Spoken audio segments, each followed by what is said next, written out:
would appreciate really if Congress will just remove confidential fund from our. We're more interested on the budget for personal services and the capital outlay, not on the confidential fund, Your Honor. Great. That you can just make it again 1 million pesos if you like, or if you like, you can make it a zero. Walang bahay.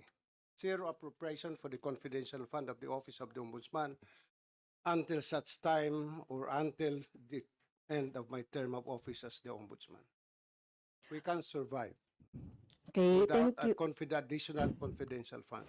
Thank you, Mr. Chair. Para wala na hong problema ngayong taon na ito tungkol sa confidential fund, which is becoming a very, not just a hot issue, but putting some malice to this fund na hindi man dapat, because there are really agencies who need the confidential fund, like the Armed Forces of the Philippines, the Philippine National Police, the Department of Foreign Affairs, and the other investigating agencies like the NBI, na kailangan, nagkaroon ng malisya. Parang nangyayari ngayon, itong confidential fund ay winawaldas ng mga tao. Ayokong sabihin ng aking kapitbahay na ako'y may ginagamit na bagong t-shirt ay galing sa confidential fund.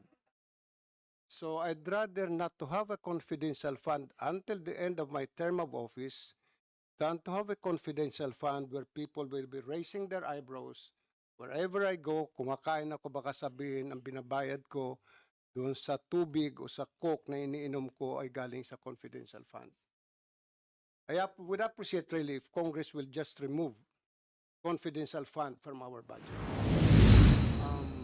My character is more that of a waray-waray, some Bisaya. But when it comes to spending money, especially if I'm spending not my own money, ang sabi ho ng co-auditor na nakasign sa amin, no offense meant to any Ilocano, ako daw po ay isang Ilocano. So, ayoko ho magyabang. I don't want to brag. But may natitipid po kami sa confidential fund.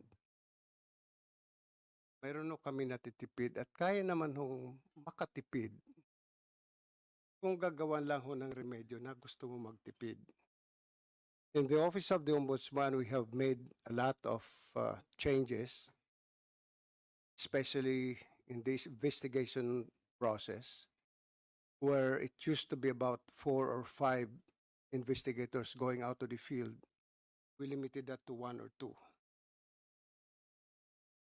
We also have changed some method or manner of investigation